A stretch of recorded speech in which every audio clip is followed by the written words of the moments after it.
Welcome back to the show, everybody. Today's guest is the return of Mark Gober. Mark Gober is absolutely on a tear. It's kind of it's comical but necessary. I think a lot is being drawn in his direction, and he is the right person to discuss these topics for certain. One of my favorite authors, and somebody who I will continue to have on this podcast year after year, just an incredible thinker. You might remember him from the book An End to Upside Down Liberty, which I believe was his third book. Since he's been on the podcast and written that one, he has come out with an end to Upside Down Contact, and then most recently an End to Upside Down Reset, discussing the Great Reset. I've been waiting for an expert to really dive into what the Great Reset is, what the World Economic Forum is, who's behind it, and what the plans are. And when Mark decided to write this book, it popped up in my Amazon feed because I follow him, and I was like, you got to be fucking kidding me. This is the best thing ever. So I'm very excited that we got to dive into this.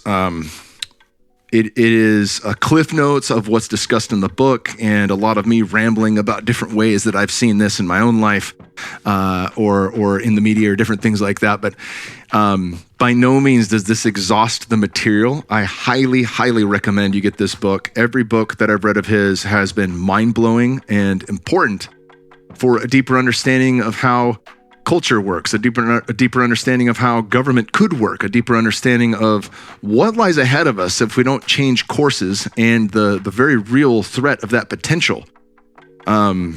He's brilliant. There's no two ways about it. He's brilliant from an Ivy League standpoint, brilliant from a spiritual standpoint, and just an incredible speaker. And I'm thrilled that he came back on the podcast on short notice. Without further ado, my brother, Mark Gober. Mark Gober, welcome back to the show, brother. Kyle, thanks so much for having me. Oh, this is the best. We were chopping it up before the podcast started, and I was just laughing about how I was talking to my assistant about getting you on after you had an End to Upside Down Contact. Is that the name of that book? Mm-hmm. And I was like, this is great. I can't wait to talk about that. And then I had just started chewing on it and hadn't read it yet, so I was kind of waiting to plan the interview, and then it just came up on my feed on Amazon because I follow you there, that an End to Upside Down Reset was coming out. And I was like, get the fuck out. All right, get him on now. I'm going to read this thing the day it comes out. And it's incredible. Man, it's incredible. Oh, I really appreciate it, Kyle. To me, all the books are interrelated. Even though an End to Upside Down Reset covers the Great Reset, Contact covers human interactions with non-human intelligence. It's all the same stuff I'm really trying to get to, which is, what is the nature of reality that we're all in together? Why are we here? Who are we? And these are sort of like different angles to approach that question.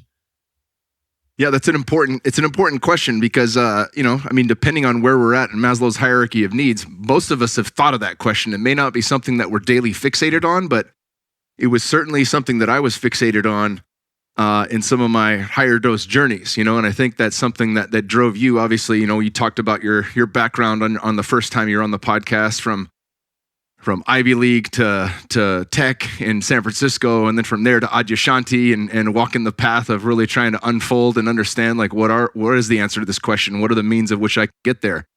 And for somebody who hasn't done high dose of plant medicines, you have seen the same places I've seen. You have very similar understandings of the nature of reality, and you state it so beautifully and eloquently. I absolutely love that. That was one of my favorite things on End to Upside Down Liberty, was how we went over that cross section, and when you get to that last quadrant where governance meets the full understanding of a non-dual reality, it was just perfectly laid out. I was like, this is fucking it. Like, I've never heard it described this way in relation to politics, and it means so much, and it's such an important tool for people to chew on and see things in a different way. Even just trying to describe that interview with you, somebody was like, oh, so who's going to pay for the roads? And I was like, classic. I was like, yes. Don't worry, he covers that. But that's fucking low-hanging fruit, But that's like people's knee-jerk reaction to something, when they hear like, less government, who will pay for the roads? So anywho, I'm sure there's a lot of knee-jerk reactions that you found in writing an End to Upside Down, and into the Upside Down Reset. And that said, as we were talking about before the podcast, there couldn't be a more important thing to engage with. Obviously, we're going to take arrows talking about this. and you break this down. I do want to walk us through this book a bit. I even still encourage the readers. We're not going to fucking give away everything, obviously, in a 1 hour podcast. But one of the things you do so beautifully is you talk about how this really parallels the ideology behind the Great Reset, really parallels leftism. And you just, you bring in different psychologists that break down leftism versus liberalism versus conservatism. And I think those are super important pieces.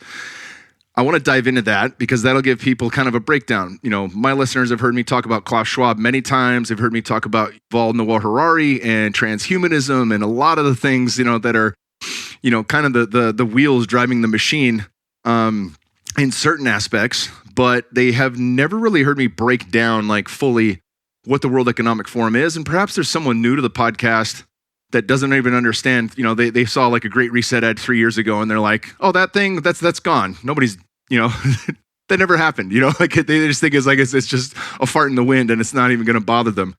Can you break down, what is the World Economic Forum and what are the people trying to accomplish with the Great Reset? And then we'll jump into piece by piece, really, leftism versus liberalism and these kind of things. And I'll keep walking you through it so you don't have to remember your entire book by heart. And I'll throw some commentary in where I can. Okay. Well, I'm glad you're starting here, Kyle, because I've found when I tell people that I have a new book out about the Great Reset, there are some people who say, what's the Great Reset? They've never heard of it. And I say, oh, well, it's the World Economic Forum's vision for society. And then some people will say they've heard of the World Economic Forum, but they don't really know much about it. So these are fundamental issues to start with. The World Economic Forum is a group that it calls itself a body that's involved in public-private partnerships. So it is effectively influencing governments around the world and corporations around the world to try to enact change in a way that it, at least on the surface, says is beneficial. And in my view, I think there are probably a lot of people involved who do think it's beneficial, the direction that they're taking us. The point of my book, however, is that just because you think something is good or you have a good intention doesn't necessarily mean it's going to have positive results. So Klaus Schwab, who's the executive director of the World Economic Forum, he has even said, and there's a video floating around the internet where he says this at the Harvard Kennedy School, that he has a young global leaders program where they essentially train people who are up and comers. And he says we penetrate the cabinets of governments. So some of the people involved in the Young Global Leaders program include Justin Trudeau. In that same video, Klaus Schwab mentioned Vladimir Putin, although if you go to the World Economic Forum's website, he's not listed. So there are some people who aren't listed in their Young Global Leaders program, but he said it verbally. So I've got that in the endnote in the book. But Emmanuel Macron from France. So very powerful people are involved in the Young Global Leaders program, but also people that we probably haven't heard of who might be involved in corporations or also just other parts of government, but they're not as public. So the point here is that this is an organization that has reach in the most powerful places in the world. And therefore, in my view, understanding their ideology and what they're trying to push is really important because it's coming at us from the public sector, governments, and also the private sector, these corporations. Yeah, it's an important piece. When I first, it's like people throw around Davos and stuff like that, and the especially as we talk about climate and things like that, like all the billionaires show up in their private jets and they want to talk about climate change, and it's like F those guys, but they don't really break down. Like we're talking about the leaders of Coca-Cola, the leaders of like every major Fortune 500 company, and it's been going on since 1973. I believe they changed it in 76, if I'm remembering that correctly.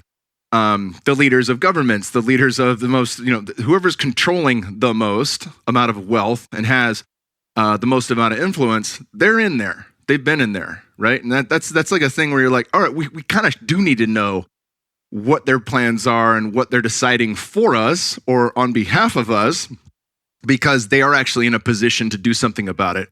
I remember Joe Rogan played the Darth Vader theme music as he played a clip from Klaus Schwab saying like, we're in every cabinet, in every major country. And he starts going through with the German accent, talking, that was a shit German accent, I'm sorry.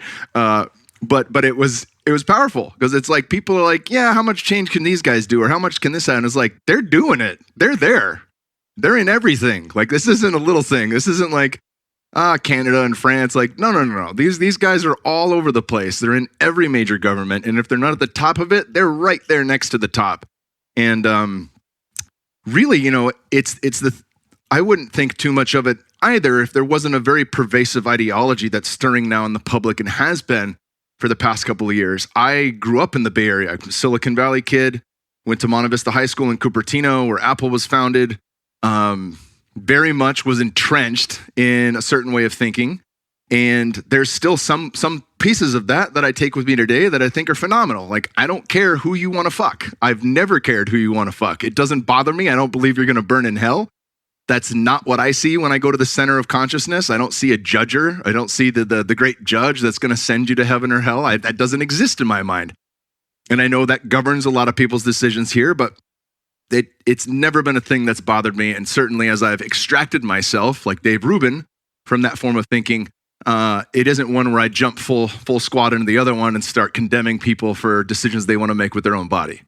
That said, break down some of these parallels between leftist thinking and then maybe some of the differences between what's been described as leftist versus progressive or liberalism.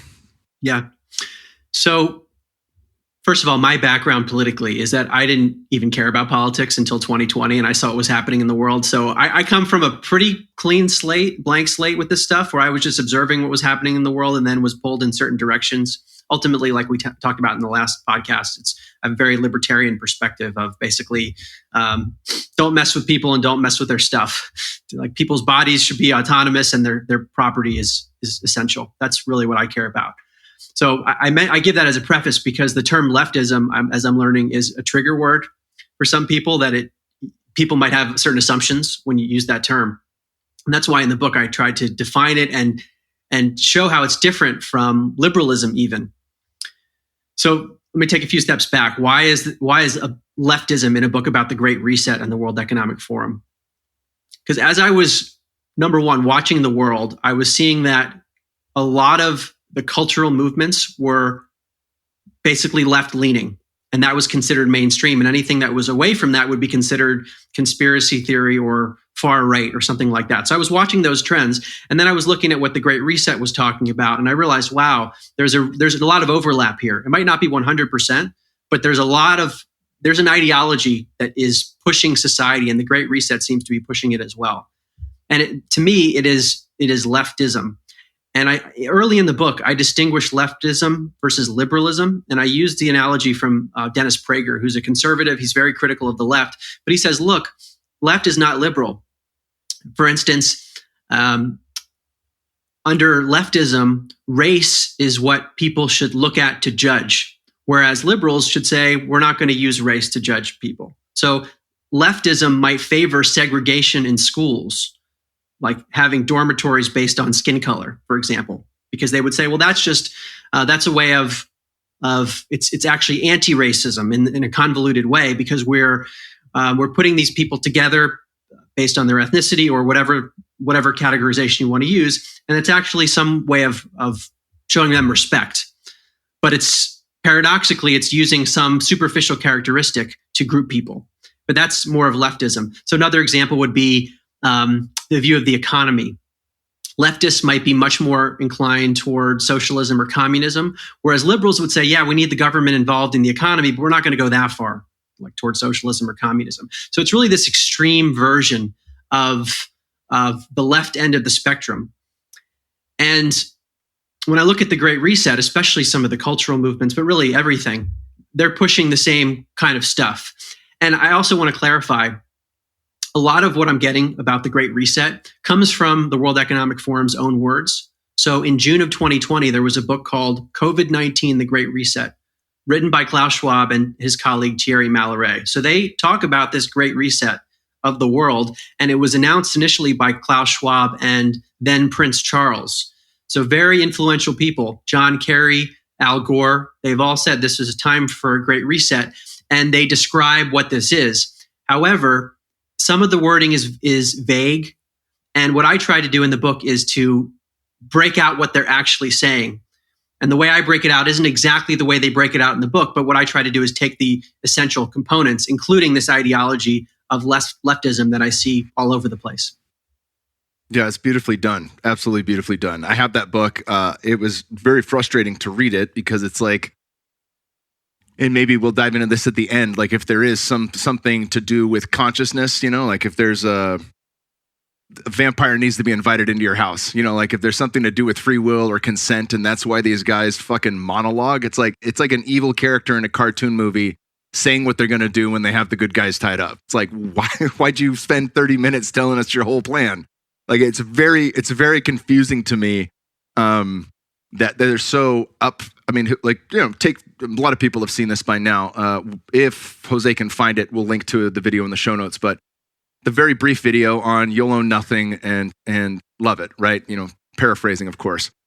And many more things that attach onto that. But just a statement like that, like, who is going to own something, right? That's the first question you ask, right? So the fact that they lay these things out, it's very odd to me, that they're so upfront about it. Like, this is what we're going to do. This is why we're going to do it. And thank God for COVID-19, because now we get to implement all this shit we've been dreaming up for 30, 40 years. It's crazy to me. Anywho, sorry to sidetrack there. With that, there are plans to affect every major form of society, from culture to politics, economics, environment, technology, and metaphysics. And we're already seeing a lot of this. People are like, well, their plan is by 2030. How does that affect me now? It is causing a lot of effect in countries in Europe, the European Union, and a lot of blame gets put on Russia and Ukraine for lack of certain supplies like fertilizers. But these things are happening. The Netherlands, they have peaceful protests, and farmers are getting shot during peaceful protests because they want them to change their way of farming abruptly to a greener policy, which may be awesome long-term, but no one can afford. So they're going to, being the number 2 contributor to the world's, not just the Netherlands, but the world's food supply, they're unable to do so because of these political ideas around environment. So I want to briefly just break down, and you can go as deep as you want into any of these, but talk a little bit about how what are the World Economics Forum's plans for us via culture? Okay. Well, I want to as a prelude to this, say that they're not positioning it in their literature, and when you read their articles and what the things that they're saying in lectures, that this is going to be harmful. That's not how they position it. These changes, in their view, it's to benefit. It's for the benefit of humanity. It's for the common good. It's out of compassion. And this is part of a lot of the leftist ideology. And in the book, I go into some of the psychology where those who are left-leaning tend to latch on to that sort of compassionate mindset, and which is in some ways a good thing, but it can lead someone astray if there's a lack of discernment as to what's actually going on behind the curtains. So with regard to culture, and in the book, what I do is I lay out what I consider to be the 6 major categories of the Great Reset. They don't lay it out this way in the book, but to me, this is essentially what they're saying. Culture is the first one, which I'm going to talk about in a second. Politics, economics, environment, technology, and metaphysics. So culture is the first one, which relates strongly to this notion of leftism, where in the Great Reset, they're talking about movements toward equality and justice and the common good, and a lot of things you see from leftist politics, which, again, in some ways, these are very good things to talk about, but they can be manipulated or used in ways that are extremely dangerous. And we've seen this happen before, like in communist China, where roughly 65 million people were murdered during the Cultural Revolution. So when I see the terminology the Great Reset's using, it sounds a lot like what people who escaped communist China talk about. And some of them are even speaking out, like Ai Weiwei and other people who have made it out say, look, this is the same thing's happening here. You're talking all about justice and diversity and equity, but when you use that improperly, it can be very detrimental. So here's one example. The term equity. It sounds really nice, but it's come to mean equal outcomes. So that means if, let's say, Kyle, you're better at boxing than someone else, they're going to say, well, no, that's not equitable. We're going to have to, next time you're in a fight, we're going to put 100-pound weights on your back and see if you can do as well, or something like that. Then it's equitable because you guys are equal at that point. So you can start to get in some really, really dark things when you try to force people to be equal in a world where we are naturally unequal in our biological form. We're all unique and diverse. From a metaphysical level, I do think there's an equality, but in the physical realm, we're unequal. But it's not a bad thing. It's part of what makes the universe so amazing, is that diversity. So F.A. Hayek, who's a Nobel Prize winning economist, he talks about this, and I quote him in the book. He says, if you want to make everyone equal and we're all different, then you have to treat everyone unequally. So you start to get into these very strange paradoxes where it's like, we're going to do something that's negative to you, but it's out of compassion for someone else. And it's like this selective compassion. It's actually not compassionate in many ways. And there seems to be a blindness to it, because what will often be highlighted is the way in which it's being compassionate to someone, and it will ignore the ways in which it's not being compassionate towards someone else. Yeah, but my buddy Charles Eisenstein has really pointed that out in his amazing essays he's written over the last 2.5 years about the, in any time where a government or a people has sought to really favor the collective over the individual, right? And you brought this up in the last podcast. You cannot get rid of the individual that's making up the collective in service to the collective. That doesn't pan out well. It's just not going to work. No, and many historians have pointed this out, that the worst crimes committed by governments happen when you have extreme collectivism, when they say, well, this is for the common good, and therefore we can do whatever we want to individuals. We can murder people because it's for the common good. It's for the benefit of society. And it's appealing to people's hearts. And there's the heart and there's also the mind. So in a lot of these philosophies, the mind goes out the window. It's just what feels really good, not what necessarily will do good. And we have to keep this in mind, because there's a lot of historical precedent for how this goes horribly wrong. And I emphasize this a lot when I talk about it and when I write, because I think in America, we're in many ways spoiled. If we grew up here, where it's like, well, yeah, sure, bad things happened elsewhere, but that wouldn't happen here. This is America. And we have to not rest on our laurels and be very aware and discerning as to what's happening around us, because human nature is human nature. And we've seen this happen before. And it seems like it's heading in that direction here. Yeah, it's something that I've often scratched my head with, and thankfully I met my wife on a goodwill tour for the troops. We met in Kuwait and Iraq when I was fighting in the UFC. She was a ring girl, and I've had the fortune of doing that about a dozen times. And I've been to some pretty gnarly countries, war-torn countries. And so I remember the first time I was there, I was like, oh, this is real. I expected it to be real, but I didn't understand it till I was in the fucking field, like feeling the feels of what that's like, because stateside, there's never been even anything remotely close to that, in my lifetime. Obviously, we had the Civil War, Revolutionary War, things like that, American Indian Wars, American Mexican War, all that stuff. But that's we're talking a long time away from us.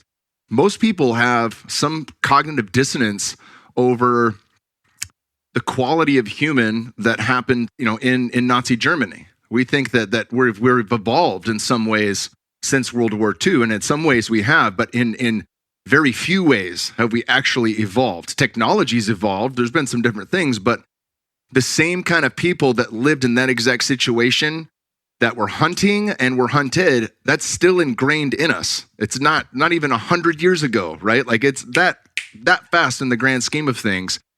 And I think it's for some people, the cognitive dissonance is just easier to pretend that humanity has changed and somehow grown up since then.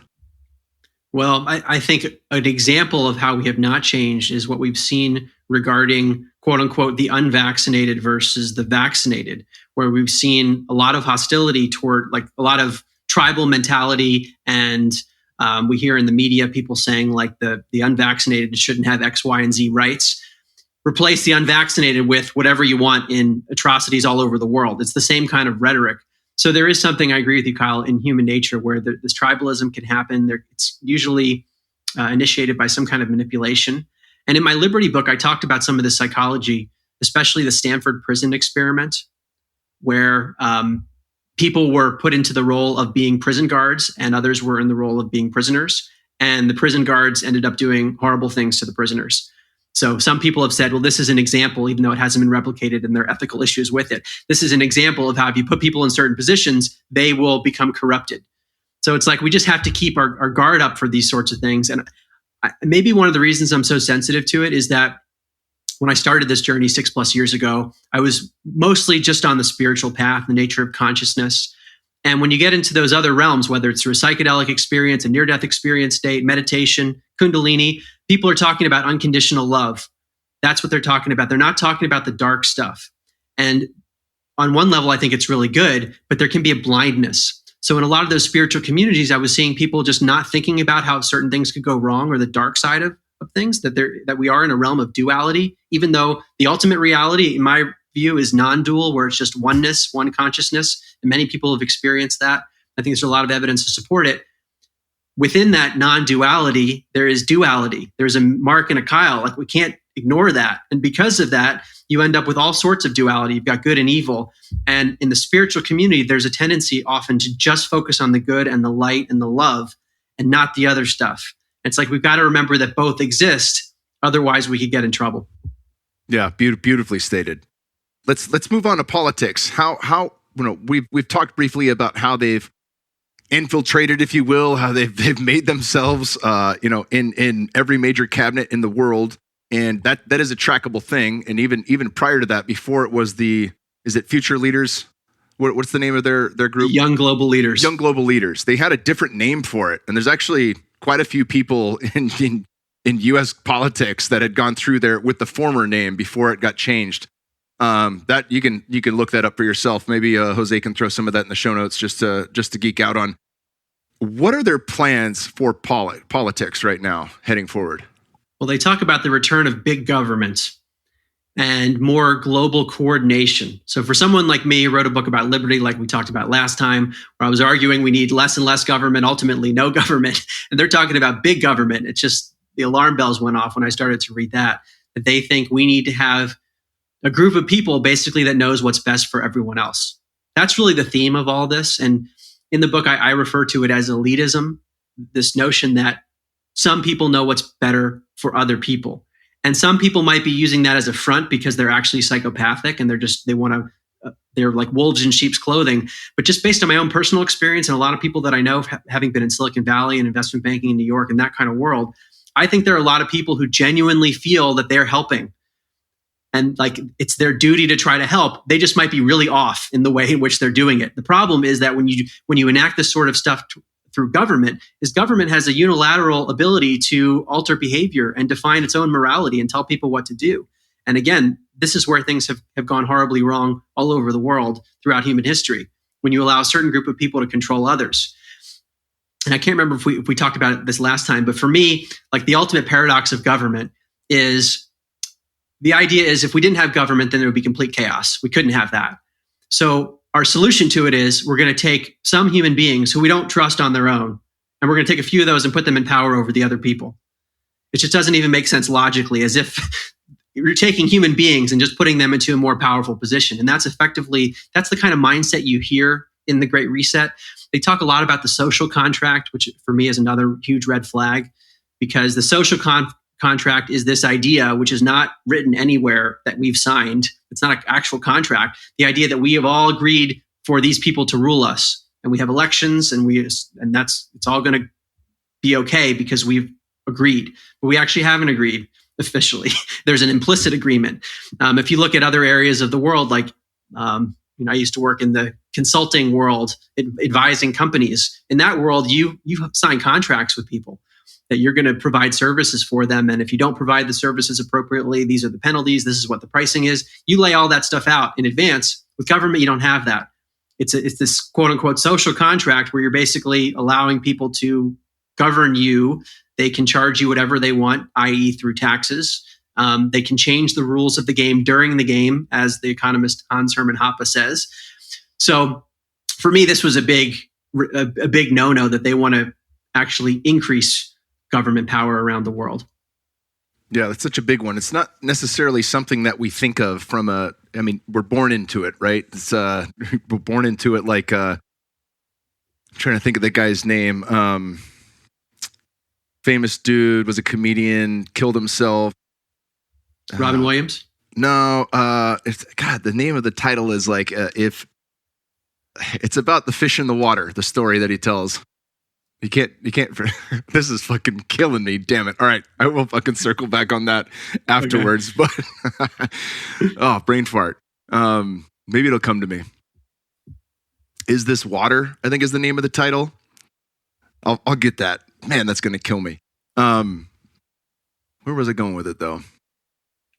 I think I know where you're going, that we're like the fish in water. We don't even realize we're in water, i.e. we're in a government structure.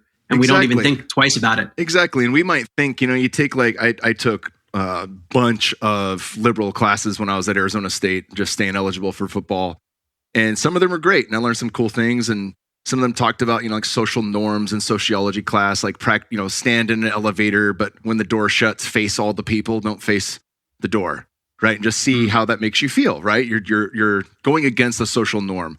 We can have little experiments like that help break us free of what we're actually, agreeing to on a subtle level when it comes to how we relate to other people within society. But there's no game that breaks us free of thinking what life would be like free of governance or free of taxation or free of effectively changing the rules, right? Printing quite a bit of money in the last few years and quite a bit more before that. And you don't really understand, people don't even look at how that affects them. Like if you have money in the bank, it's actually becoming less and less. It might stay the same, but your value is less and less and less by the minute now. Anywho, yeah, man, all right, I got to move on. It's still killing me that I can't figure out this guy's name. Talked about it in detail with Peter Attia. What is the plan with economics? They talk a lot about stakeholder capitalism, and it's still something that I don't have a full grasp of. But if you could break that down and really, what is the driving point and the pitch behind it, and really maybe where some of the major pitfalls could be with it. Yeah. So Klaus Schwab has written about stakeholder capitalism at length, and he's been talking about it with regard to the Great Reset. And there was actually a second book that Schwab and Mallory wrote called The Great Narrative, which was published around 2022. So this is a big part of their plan. And traditional capitalism, and I say this with quotes, because the way we do capitalism around the world today is actually not truly free market capitalism. Because free market capitalism, if you think about like the Austrian School of Economics, and this is more in my Liberty book, but it's people interacting in a voluntary exchange. I sell you something and you give me money in exchange for that. That's true capitalism. There's no one intervening and saying, hey, Kyle, you can't give Mark that, or Mark, you can't do that. So we don't have that in the world because governments do regulate. And that's one of the things also in the Great Reset, they talk about the need for regulation, where the government comes in and tells you what to do in the economy.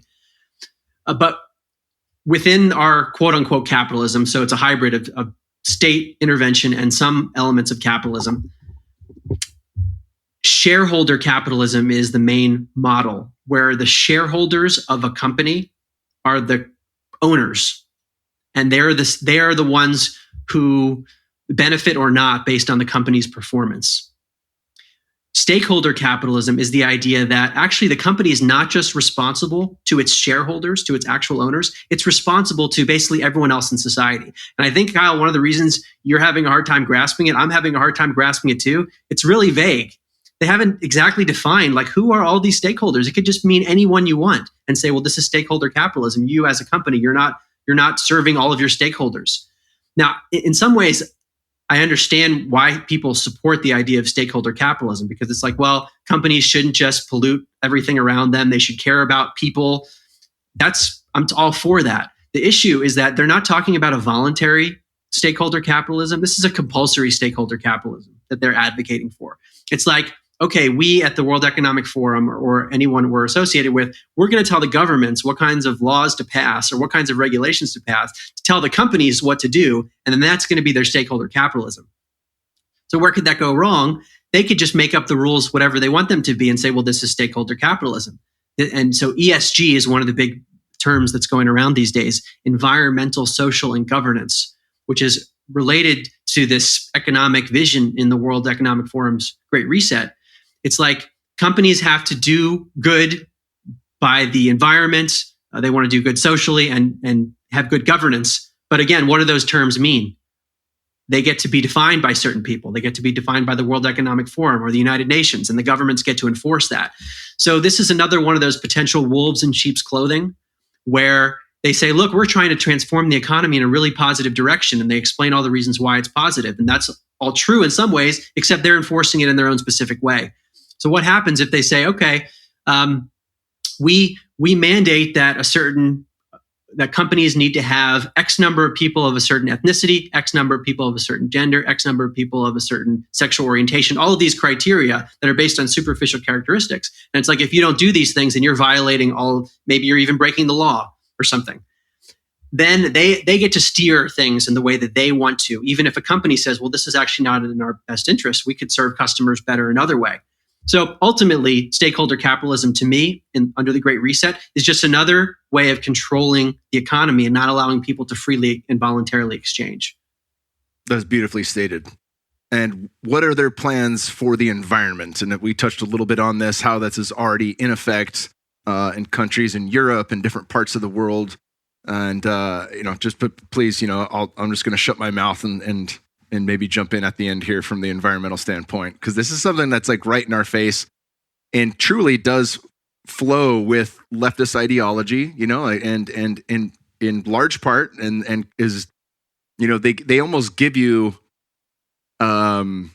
these little one-liners that discredit, right? Like, should we look into the long-term effects of a novel vaccine?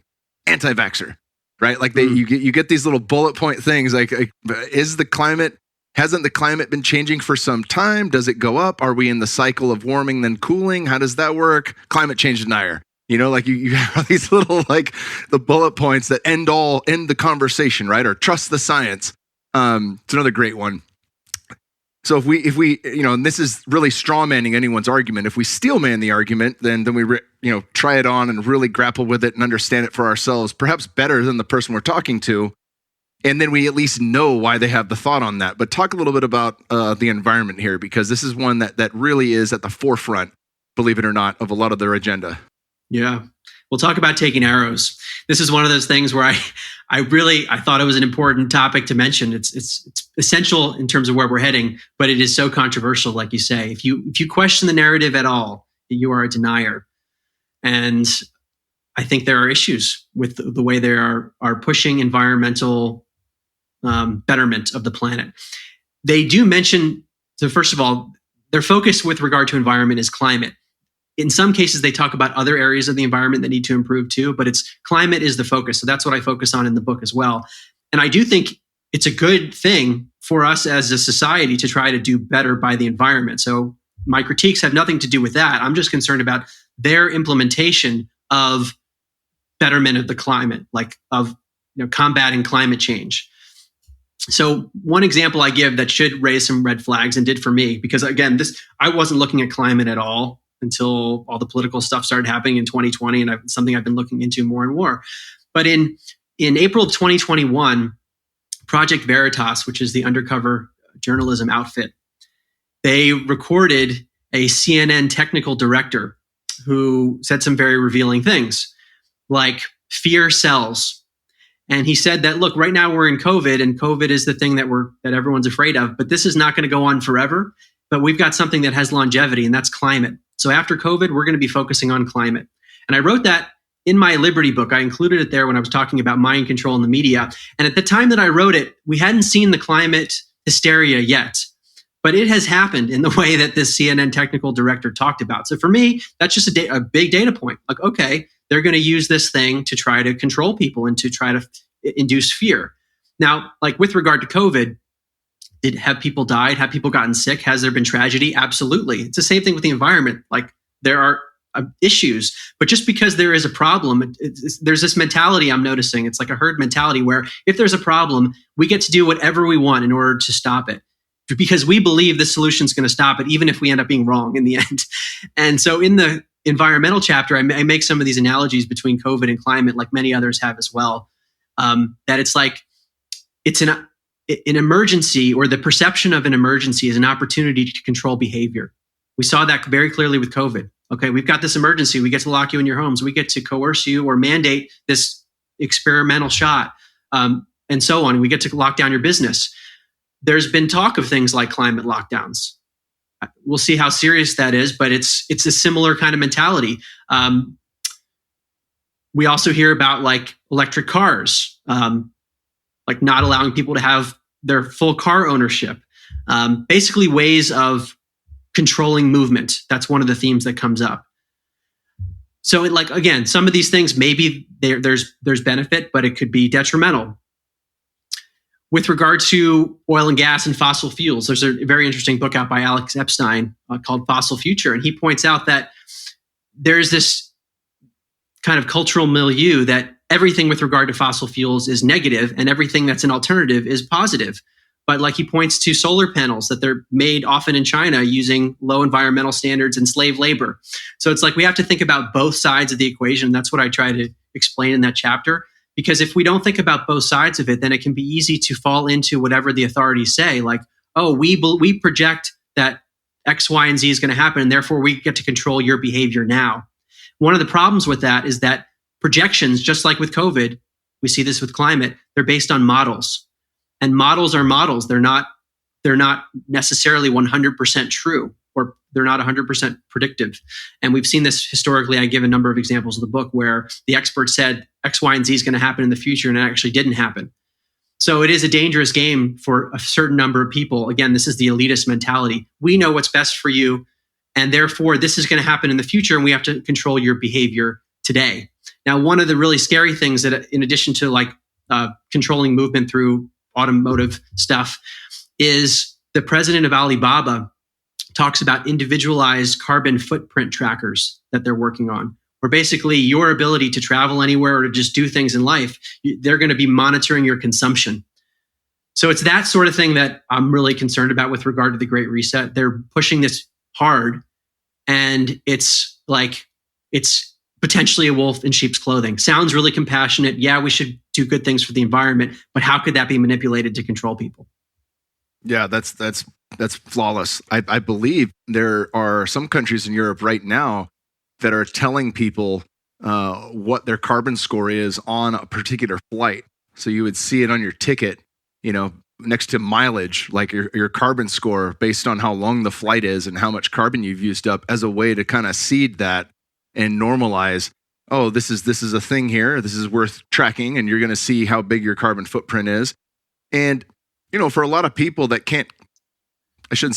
don't want to connect dots, it's hard to look at something like the vaccine passport or Real ID and different things like that, and then what the president of Alibaba is talking about, which is very much on the agenda to do, as a means of control, like all these things being interrelated with one another and coexisting together. And then also social credit in China, which we see right now. So we'll dive into that here at the end, but let's dive into technology, because this is maybe that's a perfect segue for it. The technology piece, how they plan on using technology.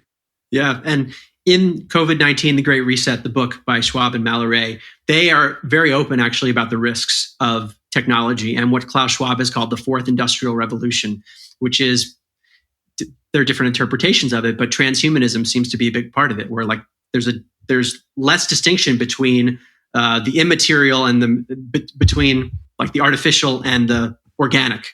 So merging humans with artificial intelligence, putting chips in people's brains to help their brains in some way, but actually you're maybe altering what it means to be a human. So it starts to get into very dystopian territory, where it's like every dystopian movie you think of where the robots are controlling things and human beings aren't fully human anymore. That's basically what's going on here. But also technology can be used and is talked about in the Great Reset with regard to surveillance. And China is a good model for this. I mean, good in that it's an accurate model, but not good in that this is a very dangerous thing, where everything you're doing can be monitored now that technology's improved so much. And like one of the things I've thought about a lot is human history's gone through many cycles where there have been dictatorial tendencies, lots of genocide. But what's different about this period to me is that the technology is at a different stage than we've seen in the past, where new things can be done to control people's lives. And that's what I'm sensing when I read COVID-19, The Great Reset, and the Fourth Industrial Revolution. This is very dystopian in a way that we haven't seen in our history books, where we can be monitored, controlled, and actually altered in terms of what it means to be a human. Yeah, it's a big one. And I mean, a lot of people will bring up George Orwell, and it's funny how many people with a certain ideology are like, Orwellian's getting thrown around way too much. And it's like, is it way too much? Because it's sure looking that way, But, Schwab's right-hand man, Yuval Noah Harari, wrote Sapiens, he wrote Homo Deus, and I think 21 Problems for the 21st Century, something like that. And he really dives in a lot. Also an atheist and transhumanist, openly says so. And he's, they're featured quite a bit together, and the I can't tell who's influencing who, or if they're just old buddies that have the exact same vision for humanity, but it is very odd because it is dystopian, and it could only come from a place of one that has zero spiritual connection, zero honoring of our physical material, or even just even an honoring of what nature created, right? Say there is no source, that the thing was just, chemical, right? Like on your slide in the four-way graph, that it was just random chemical events that created us this way. It did so perfectly. It did so in a way that brought us to where we are through evolution, through all of the Darwinistic thought process, right? If that's the way that it is, like, we should be fucking honoring the machinery that nature decided was best. And, I've never been a fan of, you're playing God or you're tinkering with this and that. And it's like, because I do like the idea of, having one foot in ancestral wisdom and one foot in the miracle of modern science. Like, I think that these are great things. We can use technology for our benefit and understand that it's a double-edged sword, just like a handgun is. Handgun's not evil. It's a double-edged sword, right? It depends how that tool's used. Technology is that. And, but it's just odd to me that everything that's talked about in these books that are just taken, they're just, they're taken face on as fact. I remember people read Sapiens. I had Jamie Will on the podcast, and he was like, no one in academia poked holes in that book. It was just read on. He left like 50,000 years of human evolution was just like, man, I think this happened. And everybody's like, yep, cool. Like, there's nobody's poking holes in the book. And then he continues on further. And, there's many different plays that he breaks into from amortal versus immortal and things like that. And obviously there's a lot of people in the tech section that have been pushing towards that. Can I transfer my consciousness like Avatar into a machine and effectively live forever? Can I transfer my consciousness into the metaverse and live in an infinite world of realities, right? But that's not the infinite world. This is the infinite world. That is a finite world that is dictated by programming, right? Even if it's super intelligent AI that continues to program it and make it bigger and better and all the things, like, it's still a game within the game. And so for people that have a hard time, wrapping their heads around the idea of this, it may not be that there's some evil guys sitting behind, the curtain, twisting their mustache, laughing to themselves. It may not be that. It may be people who are in a position of power that really think this is the best way to steer humanity. And they're doing it for their children. They're doing it for their grandkids. They could be doing it for all sorts of really good reasons. But as it turns out, this doesn't look that good. Mm-hmm. Yeah, I think what you're alluding to is it's like a denial of the natural. And I'm with you that there is benefit to technology, of course, but it's got to be integrated with an acknowledgement of a natural world that we're a part of. And I think we agree on this, that there's a metaphysical underpinning to this, which is missing in their technological vision. And that's the scariest part, because it's sort of like human beings are computers. This is the materialist or physicalist perspective, that humans just emerged randomly after 13.8 billion years of the universe, where evolution just spit out humans, and there's no meaning or purpose behind it. And we need to alter humans in order to survive in this environment, because there's nothing natural about us. There's nothing natural. I don't know if they would say there's nothing natural, but they don't have the deeper appreciation for maybe our spiritual origin. And therefore, they might engage in things that they think, oh, this is going to help the human. But what if it actually hurts our spiritual connection in some way? So DNA is one thing I've been really concerned about. I don't feel like I have an understanding of it, of like how our DNA actually works. And the structure was only discovered in the 1970s. It's only been a few decades since we've understood exactly what DNA is. And I wonder, from a spiritual lens, well, what does that mean for our spiritual connection? Is it kind of an antenna that picks up our essence in some way? Is it involved, sort of like the brain is, that is connecting us to other realms?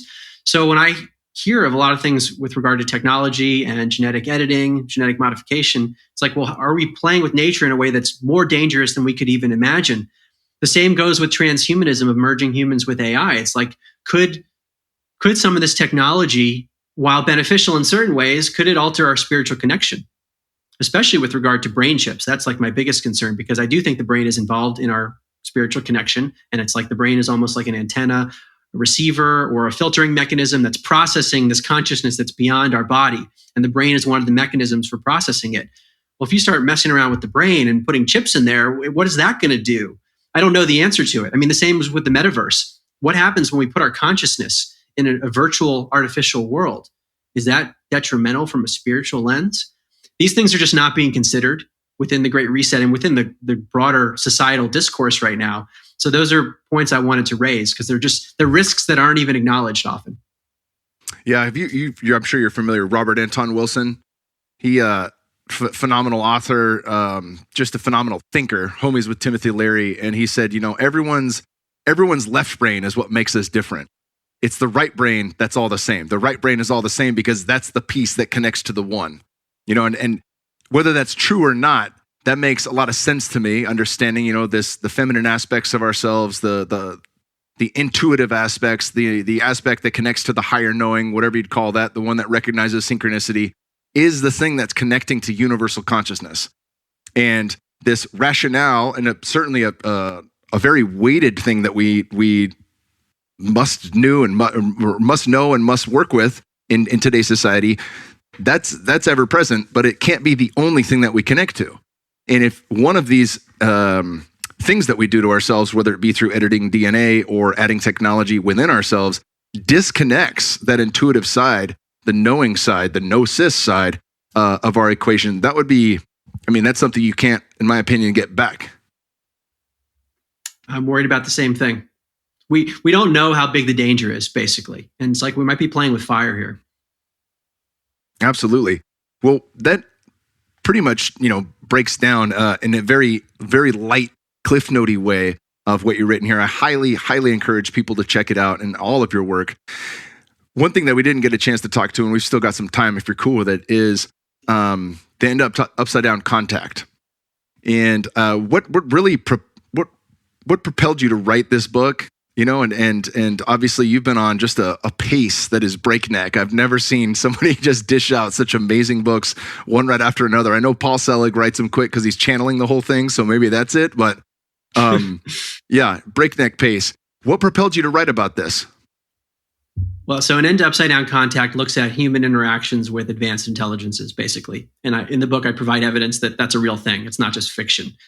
And then the question emerges, like, who are these beings? What are they doing? Is there a historical precedent for this? So the book explores all that stuff, but it's something that came up for me very early in my exploration, starting in 2016, when I had this paradigm shift with regard to the nature of consciousness.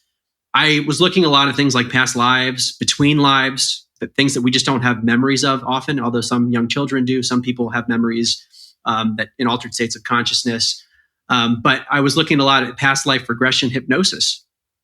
It was like, I couldn't believe that was a real thing where people would be put into a meditative hypnotic state and memories would come out. And sometimes those memories were of past lives. And sometimes those memories were of past lives that were not on Earth, where the person remembered being another species on a different planet or maybe another dimension or something. So I had been primed with that. And I read a lot about channeling, and people would talk about, like, they would bring in through their consciousness some other intelligence, some other being that might not even be from Earth, maybe from a different dimension. So this was on my mind a lot, the idea that we're not alone. But in my Liberty book, I talk about metaphysics, the reason that the nature of consciousness is relevant to politics and economics. I tie those together, and I do mention that there is evidence for these other beings, and I speculate, well, could these other beings and intelligences have an influence on our political and economic structures? And I kind of left it there. I just say, look, this is not typically considered. So I wanted to go deeper into that.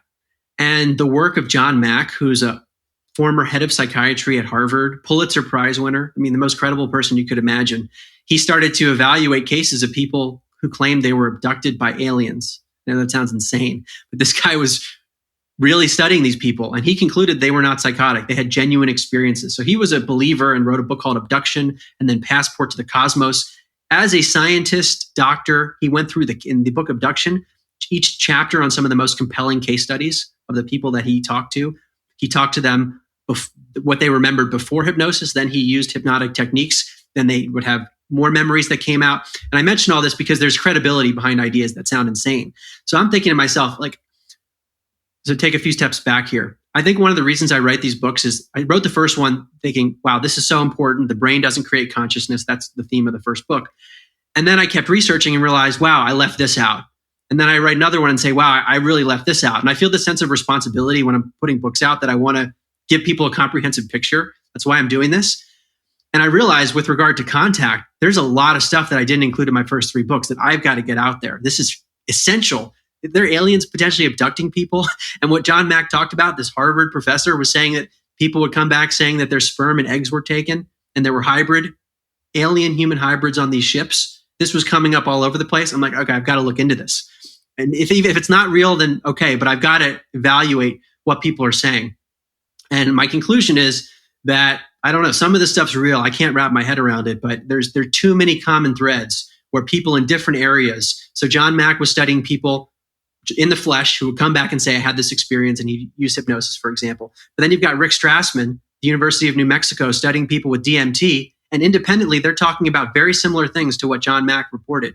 People were having abduction-like experiences under DMT, and Rick Strassman was not an expert on abductions. Many of his subjects in the DMT experiments, they didn't know about abductions. So you have these independent accounts, and you look historically, there's a lot of overlap. But I want to tie this also to the Great Reset, because to me, this is like where my head is right now as we talk. I think we're in some kind of a spiritual war. To me, that's where the data lines up more closely than anything else, that there are dark forces and there are light forces. We want to say light is closer to unconditional love that people experience in an altered state of consciousness, and darkness or evil would be the obstruction of that. I think we're in some kind of battle where we're trying to overcome that darkness and move closer to the state of unity, unconditional love, and really discernment too, which is part of it. And the Great Reset to me is a manifestation of a lot of darkness, of where we could be taken. In the Contact book, one of the points I make is that there are beings out there who seem to be benevolent, others that seem to be completely evil, and there are others that can actually deceive. They can shapeshift. They can appear to be one way, and they're not actually that way. They are so advanced that they can alter people's consciousness and alter people's memories. There's something known as a screen memory where they can implant a memory. So it's like human beings are ants relative to these more advanced species in the same way that we look at ants, that they're less advanced. We just might be so much less advanced than these other beings, and we're being influenced by them. And when I see what's happening with the Great Reset, it parallels a lot of the really dark and evil stuff that I examined in the book. Like, without going into too many gory details, people trying to channel effectively or invoke dark demonic beings and doing horrible things to children and other humans in order to do that. I mention it because if that's a reality, then what does that tell us about the dark energy? The dark energy feeds off of fear and suffering and the destruction of innocence and control and power. That's what you get when you hear about the really evil stuff. And it's like, well, where's the Great Reset taking us? There's a lot of parallels there. So this is where I think there's actually a lot of overlap, even though readers might not necessarily see it on the surface, between the Contact book and the Great Reset. I love that. I'm super happy you clarified. Are you familiar with Rudolf Steiner's work on Lucifer and Ahriman? Yes. Yeah. I've come across it. I'm not an expert. Just incredible. Well, they're short reads. I'll link to it in the show notes. I think there's one called On the Influences of Ahriman and the other one on Lucifer and Ahriman. And, you know, I did a podcast on this with Shervin Jafferiah that I'll link to in the show notes if people want to back up and see that. But he looked at Lucifer and Ahriman as kind of like archetypes. There's the light side and the shadow side. And Luciferic energy represented the spiritual realms, higher realms of consciousness, and it was beauty. It was on the light side, it's beauty in and of itself, right? And then on the shadow side, it would be beauty at the cost of everything else, like what we see with people with plastic surgery, or not wanting to age, things like that, or wanting to transfer their consciousness to stay alive, as opposed to surrendering to the process of life and death as one perfect cycle held within itself. Ahriman is, I should say this for Luciferic as well.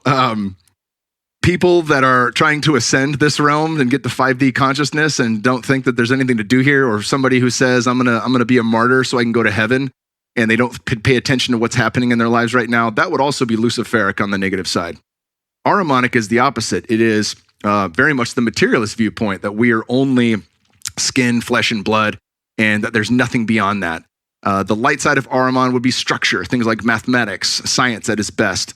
And the negative side of Ahriman would be really a lot of what we see in the control of a one world government. Anytime we've looked at communism, anytime we've looked at what we're being driven towards with the idea that there is no spirit, there is no source, and that this is just when we die, it goes black.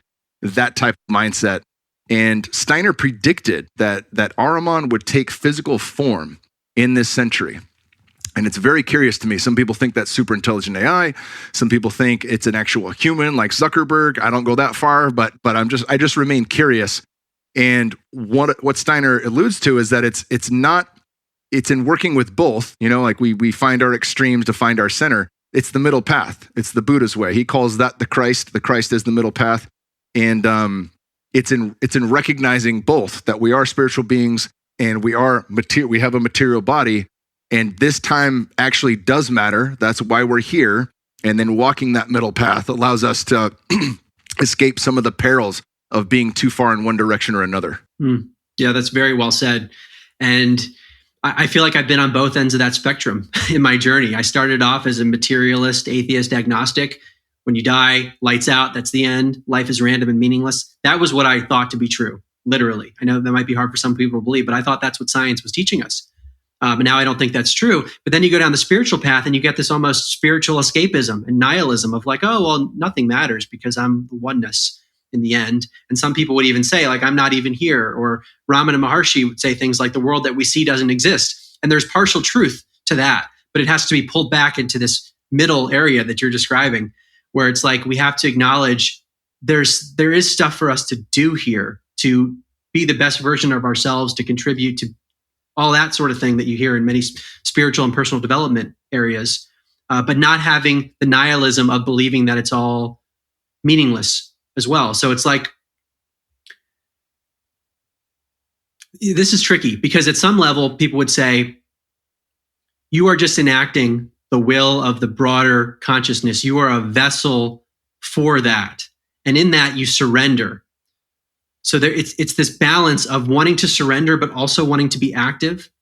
It's a balance of passivity and activeness. It's difficult to describe because it's like you have to kind of throttle back and forth, but you can go too far in either direction.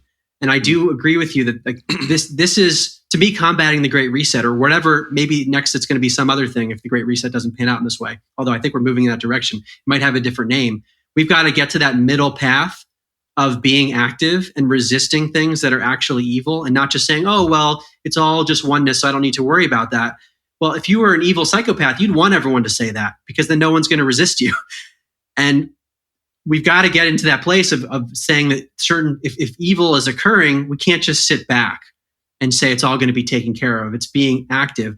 But I think the passivity maybe is in not being attached to outcomes. It's like, I'm going to do my best and try to do good, but I can't control the outcome because there's so many cosmic forces and I'm just one person, but I maybe could have a big impact. I just can't control what that's going to be.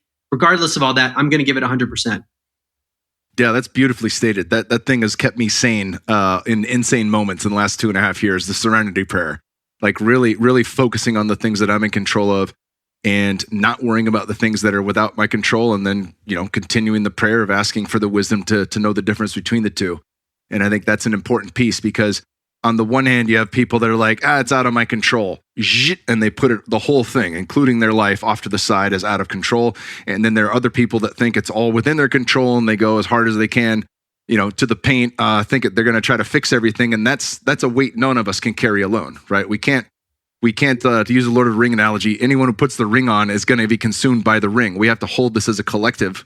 And that's the way we move forward. So, brother, it's been awesome having you back on the podcast.